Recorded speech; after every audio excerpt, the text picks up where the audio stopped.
A fatal beating in front of thousands of festival goers. His mouth was blue and his eyes were wide open. I was just screaming to get ambulance or to get some help. Holiday scams, the crooks leaving you stranded. You know, if you're mugged in the high street, you have the bruises to show it. When it's done by fraud, you have no bruises. The mystery of the body washed up on a Cornish beach. Suspicious by the very nature of the conditions he was found in. Why would you have a sock in your mouth? And the real-life search for the Holy Grail. Catching the criminals, protecting the public. This is Crimewatch.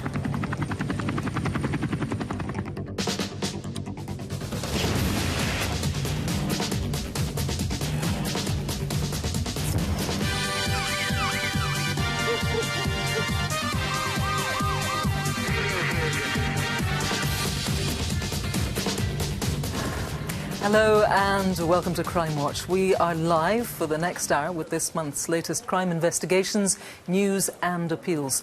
There are dozens of detectives in the studio right now, all hoping that you can crack their cases.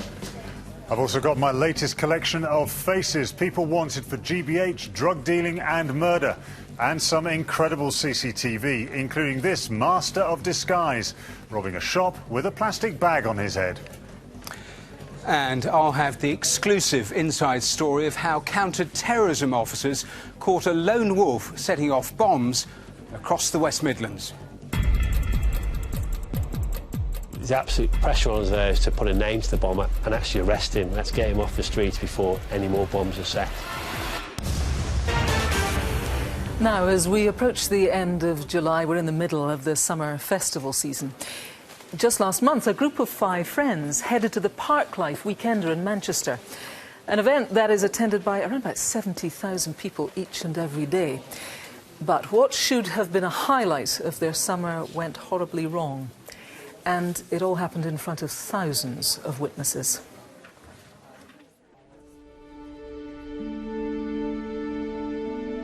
We've still not come to terms with it. That Robert won't come walking through the door with his jokes and with his warmth and his laughter. I was the bigger brother. He used to follow me wherever I went. He's like, I've had 50% of me removed. He was just a really cool guy, and I'm really, really lucky and proud that he was my brother. We were pretty much inseparable since the day we met. He was my best friend. He really was. And he never let me down.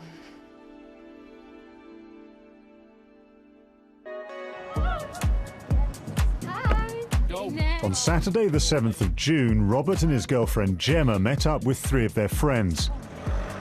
They were all going to the Parklife Weekender music festival in Manchester. He loved his guitar.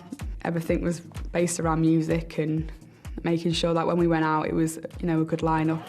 We'd been to Parklife the year before, but he had gone out and got the tickets and came home and told me that he had a surprise for me. He was kind, very funny. He loved life. Wherever he was, he just, everybody would smile. He's the youngest, but he was such a fab uncle. He was the best.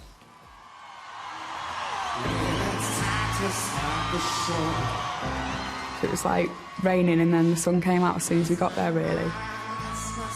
Danced, bought some drinks.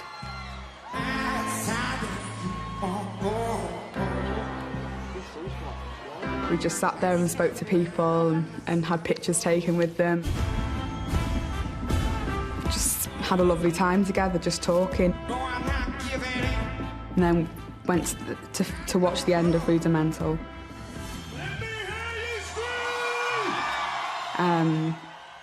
After that, we were just waiting for Snoop Dogg to come on. There was an inflatable doll.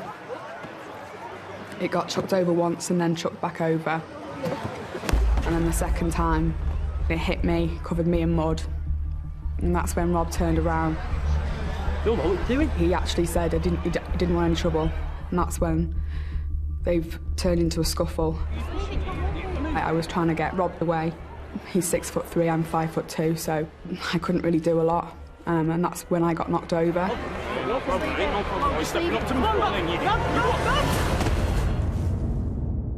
And then it was only within seconds that he came down next to me. Robert! Somebody help me! He wasn't breathing. His mouth was blue and his eyes were wide open. Robert! Please! I was just screaming to get ambulance or to get some help. Luckily there was 2 trained nurses on the scene. Someone just said to me, "We've got him back." The next thing I knew, he was just apologising to me. He was dazed, you know. But then you think, because people are telling you that he's all right, and it was far from it, really.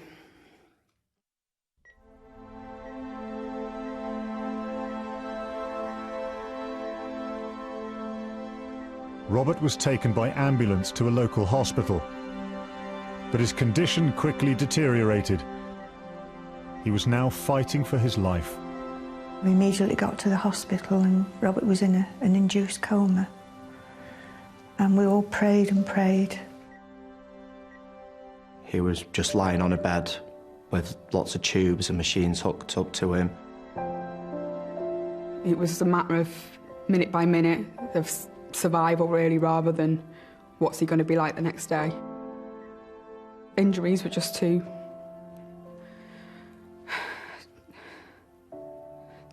bad for him to recover. They tried everything for my little brother. And then we made a decision as a family for him to donate some of his vital organs to save other people's lives, which I know that's what Bobby would have chosen. The attack, it was so severe that sadly he just lost his life, he just lost the fight.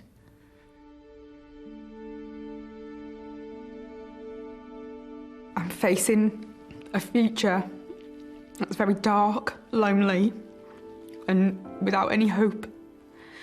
And someone has taken that away from me and taken that away from him, all of his dreams, all of his ambition. One question that we wanted to ask is why. He hadn't gone to look for trouble. He'd gone simply because of his love of music. Bobby would have gone and handed himself in if the shoe was on the other foot. And to me, that takes guts. And I would class this lad now as a coward. You come forward and you tell my little girl and my nieces and my nephews where's their uncle gone and why he's gone. This guy didn't come to the festival to kill anyone. But when someone says they don't want any trouble, and then he punches someone with so much force and violence to do some serious damage, whether he wanted to or not, he'd killed someone.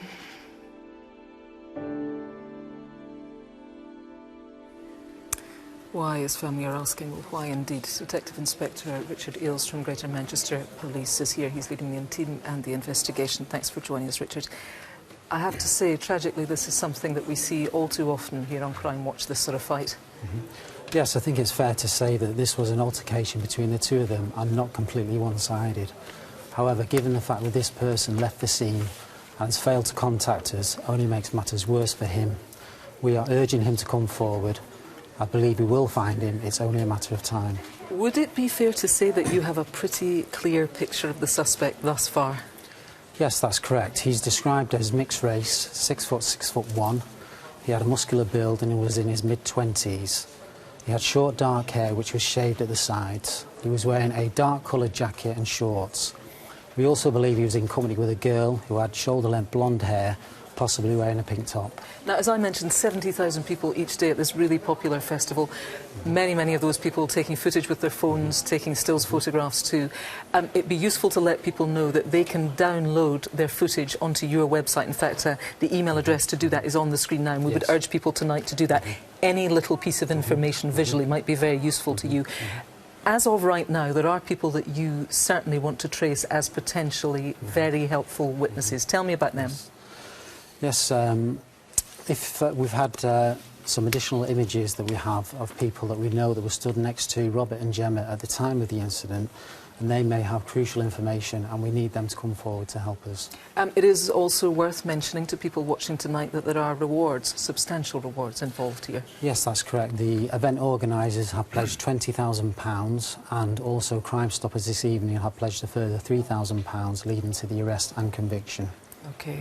Detective Inspector Richard Eales, thanks very much for now. You saw the impact right there that Robert's death has had on his family. There are undoubtedly, I would think, people watching tonight who can help his family find the answers that they are looking for. If you are one of those people, please do call the studio now. Let me give you the number. It's 0500 600 600. Time for some crimes caught on camera now, starting with a violent robbery in London earlier this year. A train pulls into East Acton tube station late on a Monday night in February. The woman gets off and walks down the platform. A man in a dark jacket and jeans also leaves the train. He seems quite interested in his fellow passenger and sets off after her. He follows her through the station, seeming to hang back as she makes her way toward the exit. As she leaves, he's there again, just moments later. Outside the station, the woman heads for home. And you guessed it, just a few seconds behind is the man from the train. Round the corner, he rushes up behind her and violently pushes her to the ground. The pair grapple for a while, with the victim being punched and thrown to the floor, where she's kicked in the face. He eventually made off with her bag. The victim was badly injured and lost 3 teeth in the attack. This is the man responsible. Who is he? It's opening time at the Lloyds Bank in Stokenchurch in Buckinghamshire on a Monday morning last December. A white transit van pulls up as 2 female members of staff who are carrying boxes of Christmas decorations arrive for work. As they walk in, 2 men bundle them into the branch. Inside, the men, one of whom seems to think he's Batman, threaten the terrified women and force them to open the back office. While behind the counter, Batman and his mate continue to shout at the women, slapping them and forcing them to unlock the safe. While they fill their bags with cash, a 3rd member of staff arrives. He too is assaulted and manhandled into the office. Eventually, the dastardly duo leave after grabbing tens of thousands of pounds. They make off in a stolen black VW Golf which had parked up outside. Hardly the Batmobile. Now it's your turn to be a superhero. We need you to name this Robin Batman tonight. If you need another look, all the CCTV is on the website. Call and text the numbers on screen if you can help. Calls are free from most landlines. Some networks and mobile operators will charge.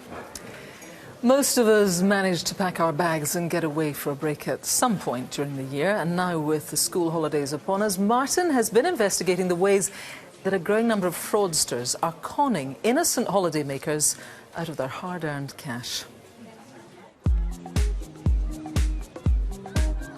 Holidays. For most, a chance to relax and unwind.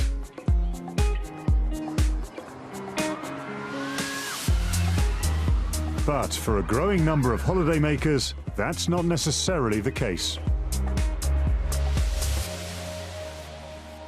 Fraudsters pocketed around £7 million from unsuspecting travellers last year. Fake websites, false advertising, phone and email scams left people stranded, either with no flights or with nowhere to stay. Suzette Mugliston fell victim to one fraudster when booking a caravan holiday in Porthcawl in South Wales for herself and her grandchildren. I love my grandchildren, I love spending time with them. They really are the love of my life. We'd had a rough couple of years, so I just thought we need a break, we need a holiday. As money was tight, she went online to try to find a bargain. Caravan holidays are expensive. So when I seen this one, I just thought, oh, I can't not email this person. And so I went for it. So she paid in full and was sent the details of the caravan's location. But when the family got to the site, they couldn't find it. We went round, just kept going round and round, stopping at empty caravans thinking, is this the one, is this the one? The caravan didn't exist. I just burst into tears. I didn't know what to do. I had 4 of my grandchildren waiting outside the caravan, expecting to go in. I had to go back and tell them it wasn't theirs. We were going to have to go home. In all, Suzette lost nearly £300, having already transferred the money into the fraudster's account. You look back and you think, oh, how could I have believed a holiday would have been that cheap? But at the time, I think I was a little bit blinkered as well, because I was just desperate to take the children away. You know, and I just fell for it, and I suppose that's how they prey on the gullible, on the needy.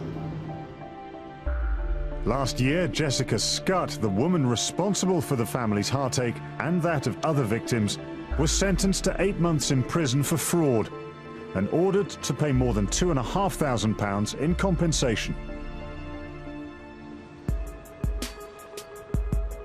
Holiday fraud is a growing problem, and with half of us now booking online, experts say it's only going to get worse. Well, the scale of holiday fraud is significant. Around 50% of the reports made last year were either accommodation fraud or flight ticket fraud. How are the fraudsters doing this? Accommodation fraud is when they're able to set up fake websites that look genuine, then engaging with members of the public, making false representations and taking hard-earned money. And flight ticket is using fraudulent credit cards to make bookings, or rogue travel agents saying that you've got your flights, but actually there are no flights. The tickets aren't worth the paper they're written on. Tim Kelleher and his wife Diane were conned when organising a trip to Cork for themselves and 23 friends. It's a fantastic event, so much so we've been going for over 20 years. I was really, really busy at work, and so I decided to use a guy that we knew of to do the booking for us. The group gave the agent around £6,500 for flights and accommodation. The flights were confirmed by the airline, but when Tim called the hotel, he was in for a nasty surprise. It was at that point I got the shock of my life when they said, well, we don't have a reservation for you. The agent had pocketed the group's cash, leaving Tim to foot the €2,000 hotel bill. We couldn't let our friends down and just say, well, there's a hiccup and you need to pay it again. I felt that the priority was to reinstate the booking. It's like being mugged on the internet. You know, if you're mugged in the high street, you have the bruises to show it. When it's done by fraud, you have no bruises. So what can we do to protect ourselves against the holiday fraudsters? First of all, do some research. Put the name of the company or the individual you're dealing with into a search engine, because chances are if they're trying to scam you, they've scammed other people as well. Always look for the logo. Look for membership of a reputable trade association such as APTA. Or if you're booking a package holiday involving a flight, then check that the company has an air travel organiser licence, an ATOL licence. Pay either by credit card, because you're then covered by the Consumer Credit Act, in which case your bank would have to refund you. The worst way to pay, though, is to pay by bank transfer directly into a private individual's bank account, because if that person turns out to be a crook, it's a bit like you've handed cash to a total stranger, and it's virtually impossible to get that money back if there's a problem. So, following a few simple rules can help ensure you don't get caught out by the holiday fraudsters. All you need to worry about then is the weather. Well, if you want to take another look at Martin's report or need some more advice, then just head to our website. Still to come, the brutal murder of a university student on her way to lectures in Colchester. And how a forensic artist helped police in an otherwise baffling case. The body can be in a totally different state depending on when they were found, where they were found, what had happened to them. So I altered the image to try and show a realistic interpretation of him. But first, Matthew has got a roundup of the latest crime news. A convicted drug dealer who claimed he couldn't afford healthcare in his native United States has won his fight to stay in the UK. Johnny Calley from Ipswich was jailed for 7 years in 2007 for conspiracy to supply heroin and crack cocaine. He'd been fighting deportation on the grounds both he and his partner rely on free NHS care. The Home Office said it was disappointed by the ruling and have appealed. Now, can you help in the search for the Holy Grail? A wooden cup or chalice known as the Nanteos Cup was stolen from a house in Herefordshire between the 7th and 14th of July. The priceless artefact was believed by some to be the Holy Grail, but has since been proved to be made some 1,500 years after the crucifixion. Well, officers from West Mercia Police are in the studio tonight, ready to take your calls. If you can help to track it down, get in touch now. Finally, a fugitive may have been on the run in Sheffield, but that didn't stop him from finding the time to find police guilty of criminal inaccuracy. Burglar Daryl Burberry got in touch with his local newspaper, The Star, after South Yorkshire Police said they believed he could be heading for his home in Heeley. Well, in his handwritten letter, he said, "You couldn't be further from the truth. My home roots are the manor estate of Sheffield." Well, Burberry, who's since been apprehended, also wrote his phone number down before thinking better of it and scribbling it out. Now, in our last programme, we appealed for your help to catch the killer of James Atfield. You remember that James was murdered in a brutal knife attack in Colchester that happened at the end of March. He had been stabbed 102 times. Well, only a few weeks after our appeal, Saudi Arabian student Nahid Al-Mania was also murdered in Colchester. The 31-year-old's body was found a mere 2 miles from where James was killed. Nahid had been on her way to a lecture at the University of Essex when she was stabbed 16 times. Well, DCI Lucy Morris, who's leading the investigation into Nahid's murder, joins me now. It's going to be very difficult for Crimewatch viewers not to listen to those two cases and somehow think that they are linked. What would you say to that? We hadn't ruled out that possibility, but there's no definitive evidence linking the two murders. They remain separate investigations, but run in parallel. OK, so tell me what you do know about Nahid and what happened to her. Well, at 10:37 in the morning on Tuesday, the 17th of June, a member of the public found Nahid's body on a footpath off Avon Way in Colchester. They called for an ambulance, but unfortunately they couldn't save her. As you say, she'd been stabbed 16 times. Now, we are pursuing a number of different theories, but there's no clear motive, and she doesn't appear to have had anything stolen. The depth of this tragedy surely lies in the fact that usually she would have made this walk with her brother. You have CCTV of her and her last movements. Just talk us through that. Yes, that's right. The Salary Brook Trail is a pathway commonly used by students walking to the nearby campus. That morning she would have left her home address at Woodrow Way in Colchester, walked down Stanley Woodrow Way and cutting through the shops at Hunrick Road. And it's here that we see the last CCTV image of her at 10:19. She's seen wearing her hijab headscarf. Now, you said 10:37 was when her body was found.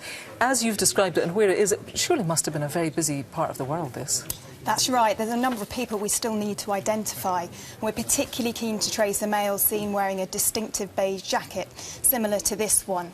Now, he's described as a male of late teens to early 30s, about 5'6" tall, of average build with short dark hair. DCI Morris, I should mention to people watching that you're also very keen to trace students who are no longer at the university but would be familiar and would have used this area. You also want to tell us just very briefly about a reward. Yes, that's right. For both investigations, there's a reward of £10,000 for any information leading to an arrest and conviction of those persons responsible. OK, DCI Morris, thank you very much for updating us on that. There is clearly at least one extremely dangerous person out there who needs to be caught, and fast. If you can help with either of these investigations, I would urge you to do the right thing and to get in touch with us using the numbers on the screen. Let's go to Martin.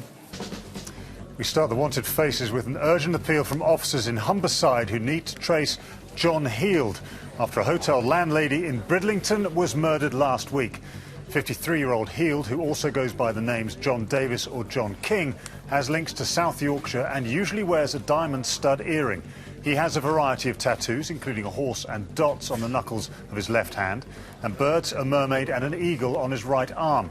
There's a £5,000 reward for information leading to his arrest, but he's considered dangerous, so if you see him, call 999. Next is Cesar Florea.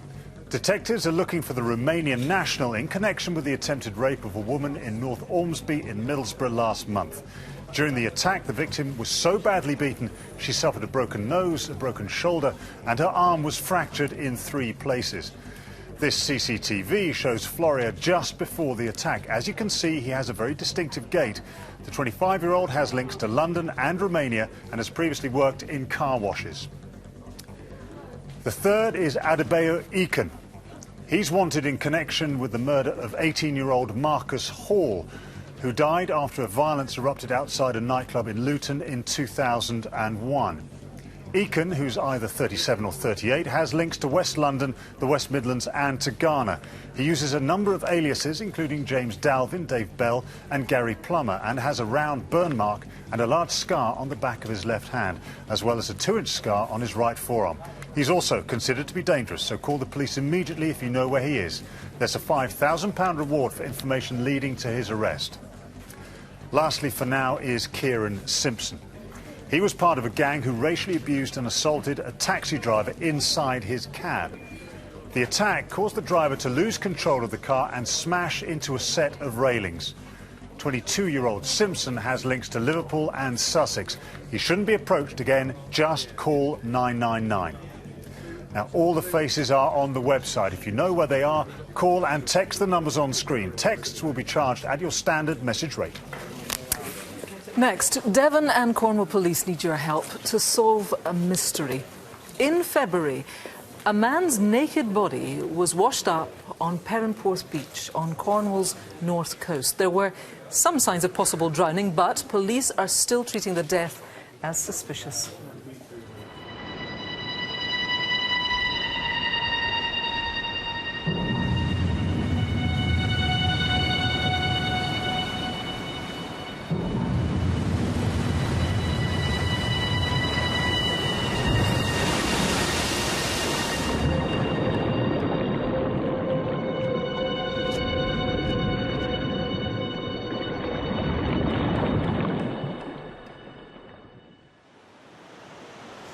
It was a dog walker who made the grim discovery.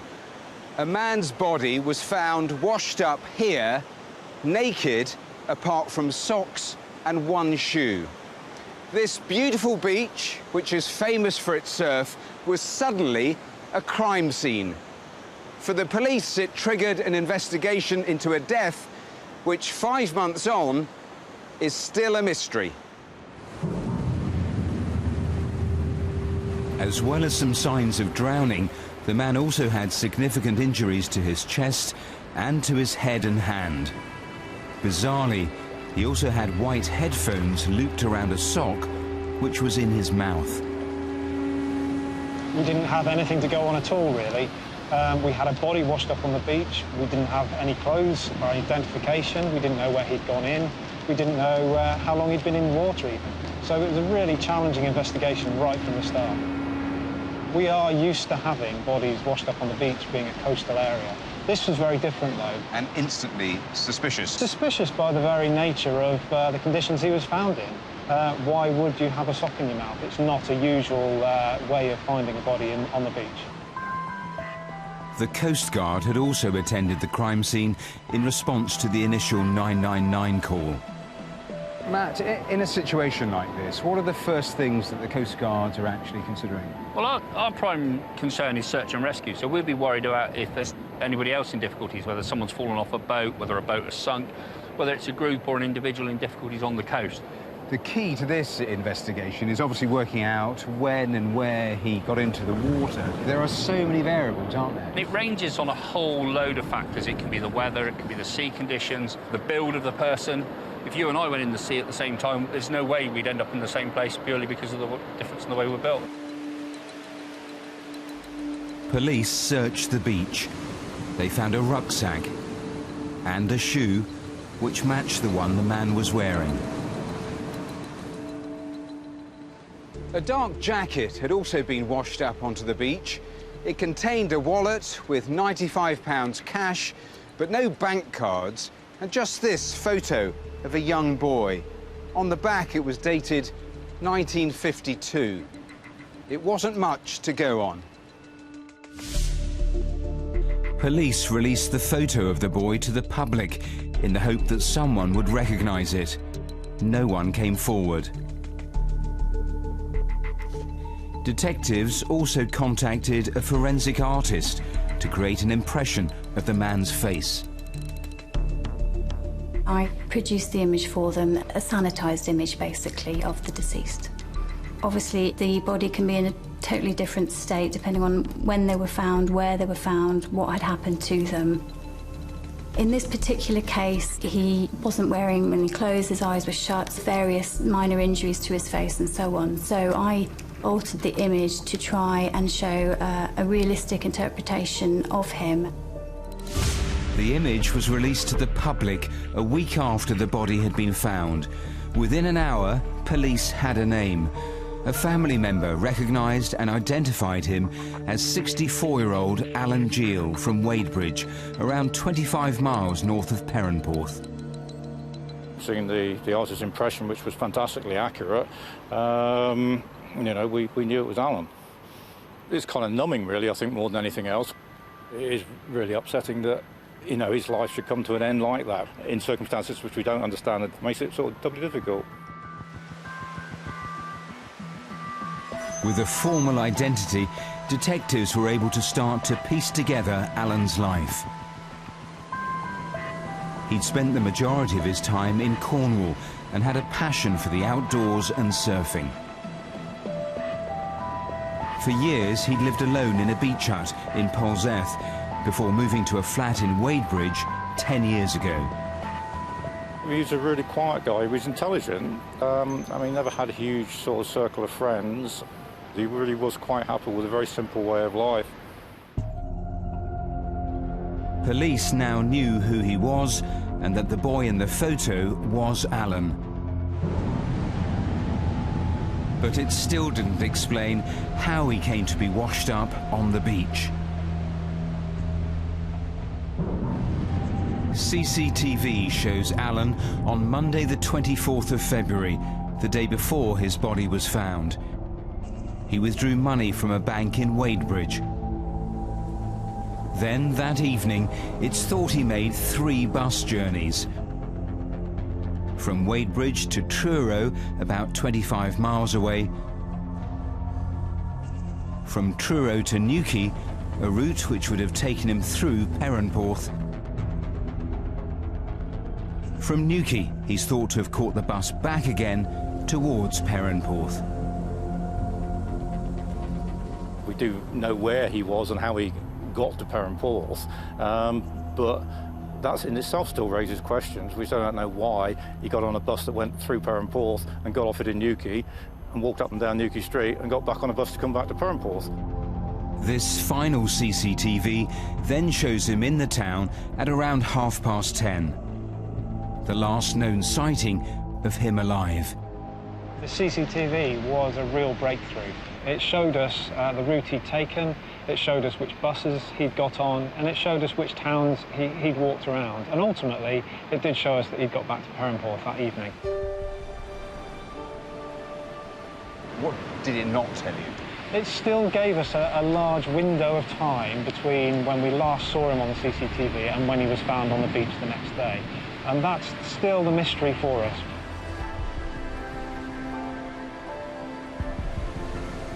Did he meet anyone? Did he see anyone? What was he doing during those last few hours? We still don't know that.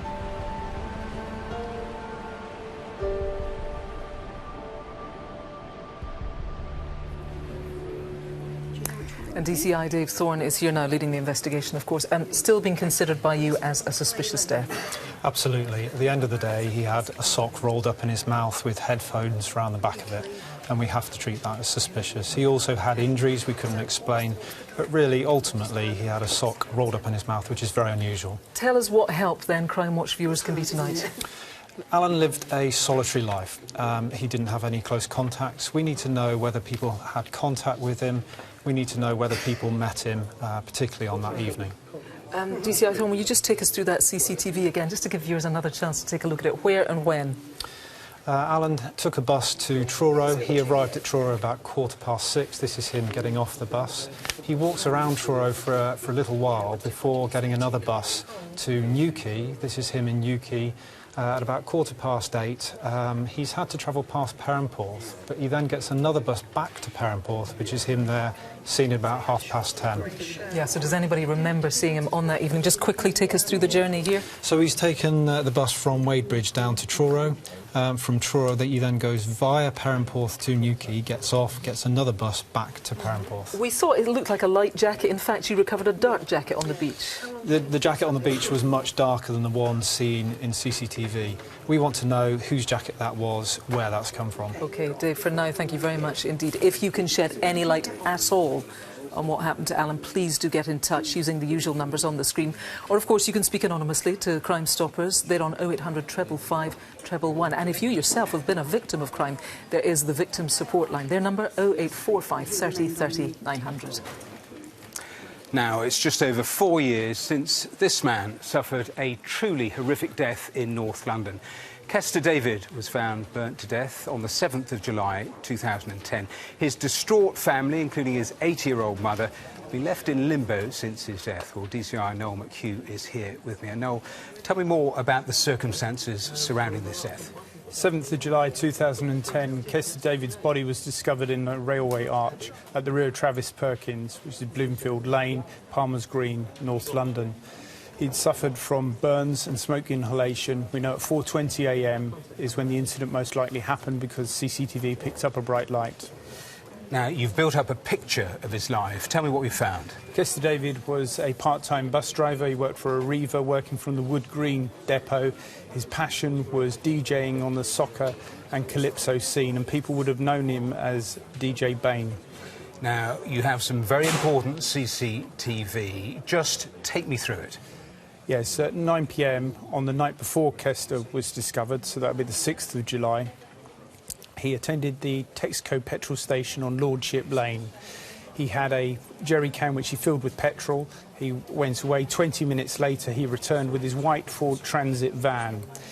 He put petrol in the van, it broke down, he called the RAC and he left at about 11 p.m.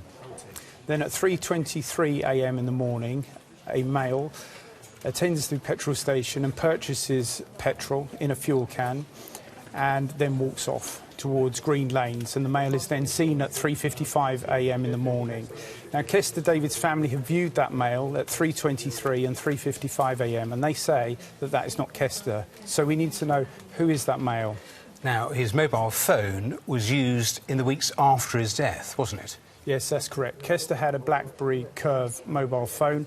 It's never been recovered. On July the 14th and 15th in the Wood Green shopping centre area, it was used, and then on the 22nd of July near Whittington Hospital it was used. The caller will, or the user will recall that they were unable to make any calls because the phone was locked. So who made those calls and where is Kester's phone now?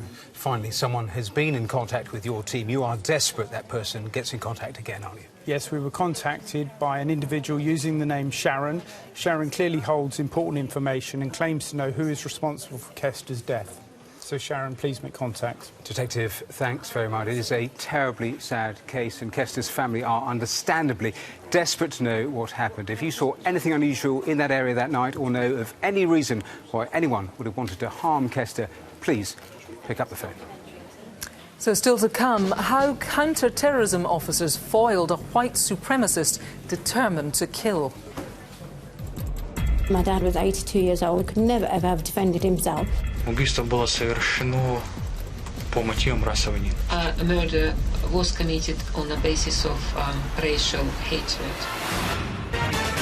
But first, Martin has more wanted faces. We start this time with Lamonas Sapuskas, who's wanted after he failed to turn up at court to stand trial for GBH with intent after a man was attacked by a gang armed with a crowbar and a hammer. The 41-year-old has links to Lithuania, the West Midlands, Somerset and South Wales. He's a big chap at 6'4" and is described as being of extremely heavy build. Next is Darren Byrne, although police aren't convinced that's his real name. He's wanted in connection with a conspiracy to supply drugs worth more than £5.5 million. The 31-year-old has connections to Dublin and Liverpool. Number 7 tonight is Nijio Habib. The 44-year-old is wanted in connection with an incident during which bullets were fired and a hand grenade thrown at a house in Essex. Habib, who has connections to Ilford, London and Birmingham, has a small scar on the side of his nose and is described as having a London accent. He also goes by the names Claudio Mohammed or just Jimmy. And finally we have Nigel Anthony Rowell, but he uses lots of other names including Nick Rowe and Nigel or Nicholas Powell. Detectives want to speak to him about a series of burglaries and thefts, the most recent of which saw 3 guns, thousands of pounds worth of computer equipment and a Land Rover stolen from a small business in Devon where Rowell had been working. The 49-year-old has links to Weston-super-Mare, Blackpool, Birmingham, Bournemouth and throughout Devon. Rowell, who has a Brummie accent, should not be approached. Call and text on the usual numbers if you recognise any of tonight's faces. They're all on the website and available on the red button until midnight. Now, updates on some appeals that we've featured, and in March we brought you the case of 36-year-old Simon Holdsworth, who was killed as he made his way home from work in Sheffield. Happened just before Christmas. Well, 2 weeks ago, 45-year-old Sean Wainwright of Dagenham Road in Sheffield was charged with Simon's murder. He is currently on remand and will appear in court again in November. We'll update you on that when we can.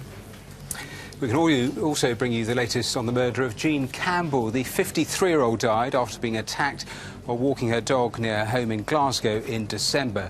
Well, this morning, a 21-year-old man from Glasgow was committed for trial, accused of Jean's murder. He was remanded in custody. Now, many of you will remember this face. Elaine Doyle was just 16 when she was murdered after a night out in the small Scottish town of Greenock back in 1986. Well, in 2011, we reconstructed her last movements and appealed for your help to find her killer. Well, the following year, 49-year-old John Doherty from Greenock was arrested after his DNA was found to match that taken from the scene. And last month, Doherty was convicted of Elaine's murder. Sadly, Elaine's father, Jack, died before he saw her killer convicted. Doherty will be sentenced next month. The last of our CCTV now, starting with a chilling attack on a woman in Manchester city centre just before Christmas. A woman is walking to work early on a Sunday morning. Just behind her is a man with his hood pulled up. As she walks, he quickens his pace to keep up with her. He follows her for a while along Deansgate. As they cross Tonman Street, he catches up with her and tackles her to the ground. He then sexually assaults her. Police think the same man attacked another woman in the same area around 30 minutes beforehand. On that occasion, the cameras get a clear shot of his face. A predatory sex attacker. We need him off the streets tonight. Name, please.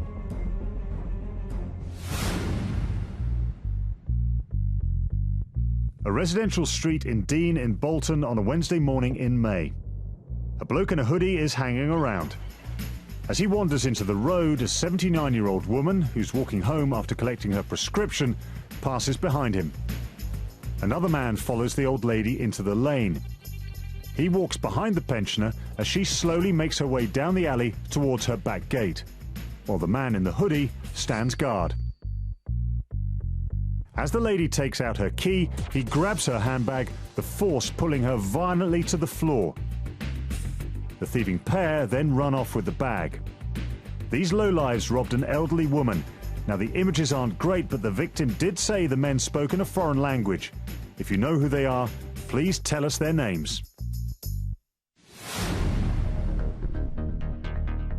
Inside a busy convenience store in Hemel Hempstead on a Friday morning in May. As the female cashier finishes serving one customer, a man in an extremely high-tech disguise walks in. Look, it's even got eye holes. But despite his comedy appearance, he's not messing around. Behind the counter, he pulls out a knife and threatens the woman, who opens the cash drawer for him. He grabs the notes from the till before calmly walking out past a couple of school children. Now we need your help to bag this random robber tonight. He may be masked, but someone knows who he is. If you can name anyone featured in tonight's CCTV, please get in touch. And of course, you can take another look on the website. The ever-present threat of terrorism is, sadly these days, a harsh reality for all of us. Imagine, if you will, the possibility of a terrorist on the loose setting off a series of bombs, each just a week apart. Well, it happened last summer in the West Midlands. The explosions were timed to hit worshippers attending Friday prayers in mosques, and it was clear the bomber wouldn't stop until he was caught. But with a population of over 5.5 million, how do police track down a lone wolf?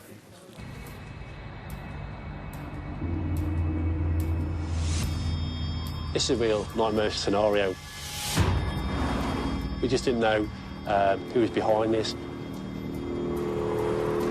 We just had to find that bomber before the next bomb went off.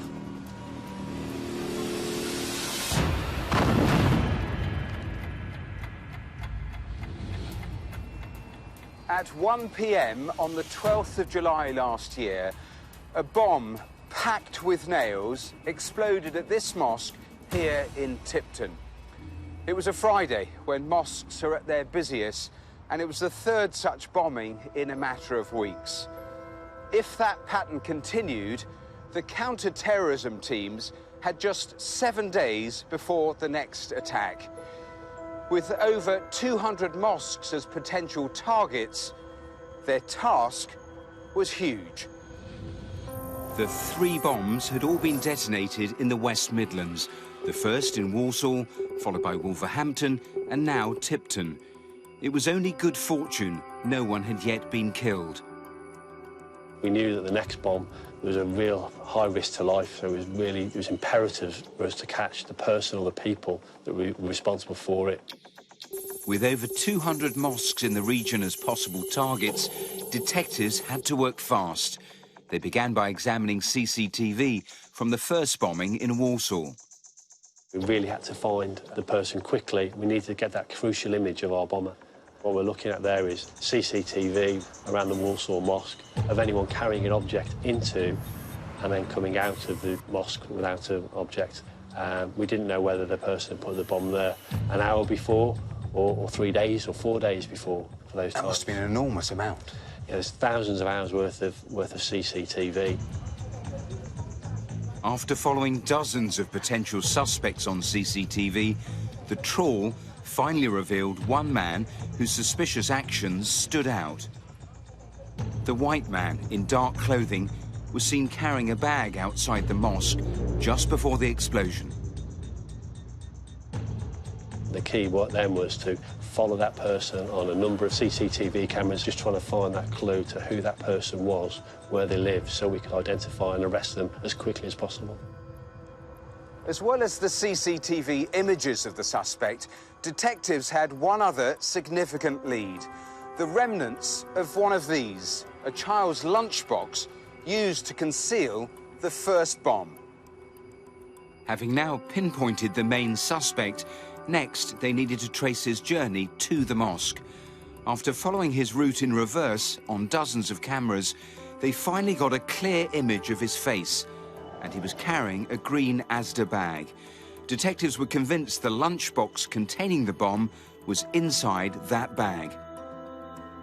We went to the local Asda in Small Heath with the Asda bag and found out when they'd sold those bags during that day, and we found the CCTV for each of those transactions. At that point, then we found our bomber had bought the green Asda bag, but crucially had also bought the child's lunchbox. That child's lunchbox contained the bomb. And crucially, you could see his face this time? Absolutely. That was a real crucial moment. We had two clear images, one from the bus, one from Asda, of our bomber's face. What we had to do then was put a name to the face and arrest him as quickly as possible, certainly before the next Friday. Those images were immediately given to police officers on the ground. But with Friday prayers fast approaching, it seemed as if the man was simply a ghost. All clear on Albert Street. The absolute pressure on us there is to put a name to the bomber and actually arrest him. Let's get him off the streets before any more bombs are set. We did that by putting those images through to the media, and we thought then we'd get lots of phone calls saying this is his name. Unfortunately, that wasn't the case. Understandably, the community were concerned, mosques were concerned about their congregations, and it was absolutely imperative that we found this person before next Friday, because we knew there's a high risk of another bomb being planted. It appeared the bomber was an expert at keeping a low profile. The press appeal didn't lead to a single phone call. We then went to tried and tested police work, both detectives and local neighbourhood officers armed with these images of the bomber in the Small Heath area. We knew he shopped at Asda, we thought he lived close by, so then we visited every business, offices, shops in that area. With just a day to spare, the old-fashioned detective work paid off. Do you recognise him? Two neighbourhood sergeants, armed with the photographs, went to a small industrial estate and showed the photographs. A person there recognised him as a foreign student that was working within their offices. We need to speak to him right now. And there was Pavlo Lapshin, there was our bomber, and he was arrested. I'm arresting you on suspicion of causing explosions. No. We knew that the person we'd been searching on CCTV for so long was finally in custody. We still had more work to do. We didn't know whether he was working alone or with other people, but we knew that person we'd painstakingly found on CCTV. We knew we'd finally got him.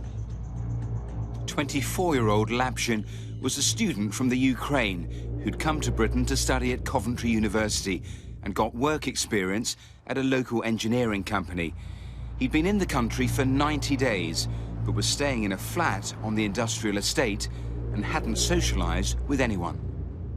And when you interviewed him, I mean, what was he like? He almost seemed proud of what he'd done, and he talked about he wanted to start a race war. He wanted to have a wave of terrorism by planting these bombs. Officers weren't convinced these were Lapshin's only crimes.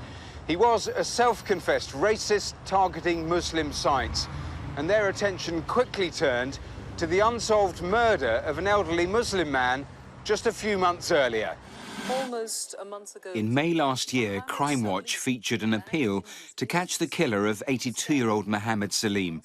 The grandfather had been stabbed to death while walking home from his regular evening prayers in Birmingham. Grainy CCTV showed a white man running away from the scene. Although at the time of the murder, he'd only been in the country a matter of days, detectives suspected Lapshin could have been responsible for Mohammed's death. And what did he say at that stage when you asked him about that murder? Once he was arrested for the murder, again, he admitted it straight away. Убийство было совершено по мотивам расовой ненависти. Murder was committed on the basis of racial hatred. He said he took a knife out with him. He wandered around an area looking for an opportunity to kill a non-white person, as he called him. He walked past the mosque, expecting Muslim people to be at the mosque. And Mr. Salim was leaving the mosque, walking home, and tragically his path crossed Pavlo Lapshin, who had a murderous intent, who took that opportunity and killed him. Mohammed Salim's family will never come to terms with Pavlo Lapshin's random, murderous act. This man, Pavlo, came into the country. He'd been here, what, 2 days, 3 days before he struck and he killed my father. So he came with the intent of killing a Muslim man, and he picked my father. And Pavlo is a strapping young man, and, you know, my dad was 82 years old, could never ever have defended himself. And to, you know, kill him the way that he did, and my dad suffered the way that he did when he died, it's just unforgivable, and the impact that it's had on the family and the grandchildren. Mohammed Salim was Pavlo Lapshin's only victim, but he had intended for his campaign of terror to last much longer. In his room, we found other bombs ready to go. We knew he would have carried on if he had not been stopped. I think he's an extremely evil but misguided individual. He's influenced by right-wing ideology, came to Birmingham, killed a defenceless elderly gentleman and caused real fear and concern amongst the whole community with his bombing campaign, and rightfully he's behind bars. All that horror and havoc, and he'd only been in the country, what, 3 months? Yeah, this was a man who boasted he wanted to start a race war. It was only because he got the time wrong for Friday prayers that no one was killed in that nail bomb in Tipton. I mean, he saw the bomb factory in his flat. This was just the start. He also wanted to taunt police about who killed Mohammed Salim. He'd written anonymous notes which he planned to send. And definitely acting alone?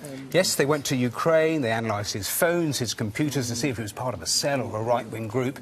He was a loner, but the computers were packed with white supremacist material driving his hate. There was also this video of him testing one of his early bombs. It's worth seeing.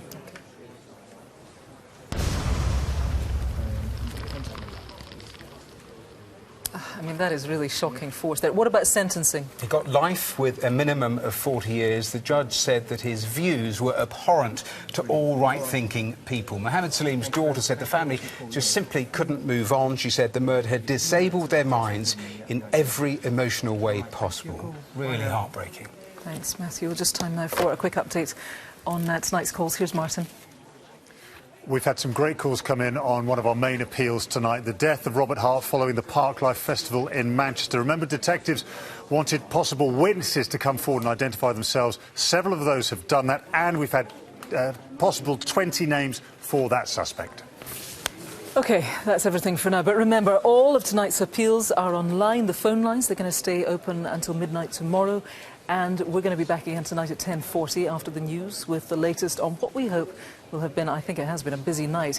Viewers in Northern Ireland are going to have to wait a little longer. Our next full programme is going to be in September, when we'll be marking 30 years of Crimewatch. If you've ever worried or complained about crime, this is your chance to do something about it. The Brighton bomb inquiry. The murder of 2-year-old James Bulger. A year ago today, Lynn Russell, her daughters Josie and Megan were waylaid and then slaughtered. By calling here, you can make a difference. Now, we ask you to cast your preconceptions aside and to do what you can to help find Madeleine McCann. Well, full details of our special 30th anniversary will be available near the time. But for now, from everyone here, your calls do make a difference. Thank you and goodbye.